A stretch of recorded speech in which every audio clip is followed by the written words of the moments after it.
So if you ever wondered if chiropractic care was just about cracking backs, or you're concerned about the safety of chiropractic, this is the video for you. As a chiropractor who's been practicing for over 14 years, I'm going to tackle the 4 biggest myths that patients come to me with, and we're also going to hear from a couple of them. Let's go. So the first myth that we'll be tackling is chiropractic is just for back pain. Now the premise behind chiropractic, believe it or not, has absolutely nothing to do with back pain.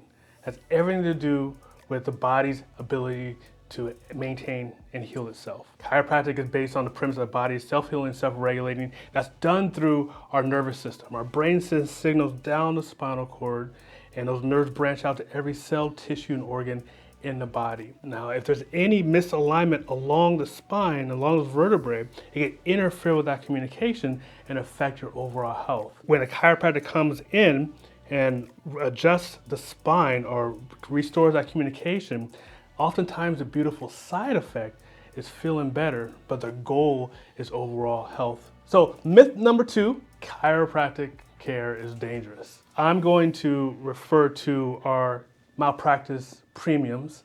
Right? As chiropractors, we pay our premiums between $1,000 to $3,000 a year, whereas medical doctors, their premiums are between $7,500 to $50,000 a year, depending on their specialty. Why is that? Well, chiropractic is less invasive.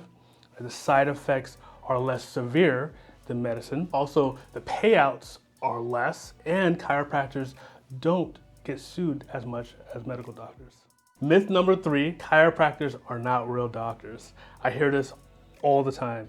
Now, while chiropractors aren't required to get a medical doctor's degree, an MD degree, in the United States, we are required to have a doctorate of chiropractic degree. So it is on par with MDs and PhDs.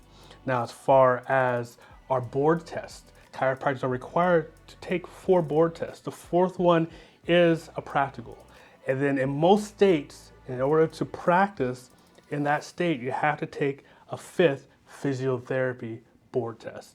And while you're in practice, we have to keep up with our continuing education credits, just like medical doctors. Now, when it comes to our education in school, we take all the same basic sciences as medical students, but we take more anatomy and physiology, we take more neurology, we take more hours of radiology, and we also have more hours of orthopedics. If you made it this far to the video and you're getting value, please comment, like, and subscribe. Now, before we get into the 4th myth, I'm going to have you hear from some of our long-term patients who have discovered the power of chiropractic and how it's affected their lives. I feel it when I get in my car. The first time I had an adjustment, I got in my car and I could feel my spine was way better than it ever had been. Yeah, I remember you saying that. That's awesome. As I was considering surgery. Yeah.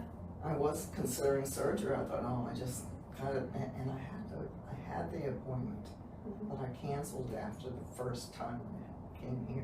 That's my awesome. first adjustment, I canceled that appointment. It's an amazing difference that you get when you come to it and explain to you people what your problems are. It's amazing that the adjustment can help you in one time. It helped me in one time, and I have a multitude of problems. I can definitely say I get a better night's sleep.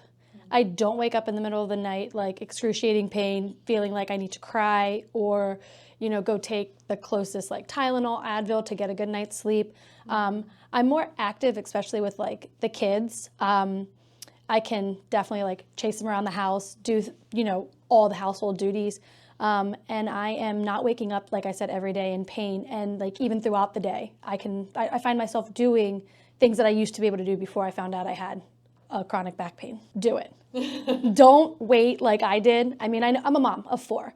So obviously as parents, we always put our kids first. But if there's any advice that I could give it is take this time for yourself. Because if you're not the best version of yourself, you can't be the best version for your kids. So like, even though I prolonged it for months, like do it. You will not regret it. Myth number 4, there's no science behind chiropractic. Now, back in 1994, they developed the first clinical practice guidelines for manipulation for low back pain. To have a clinical practice guideline for anything is a big deal. That was back in 1994. Now they have 33. Not only address low back pain, but they address neck pain, It addresses fibromyalgia, it addresses headaches, migraines, sciatica, radiculopathy. So if you're still concerned about the research behind chiropractic, we have left some links down in the description below. Please take your time to look over them. What we learned today, we learned that chiropractic is more than just back pain. We learned that chiropractors are actual doctors. We learned that chiropractic isn't as dangerous as people think. We also learned that there's a lot of science behind it. Now, if you are curious about chiropractic, I do encourage you to reach out to a licensed chiropractic practitioner. Now, at the end of the day, remember your health is your responsibility. Make sure you do your research. So thanks for watching. If you found value in this video, please comment, like, and subscribe, and we'll see you next time.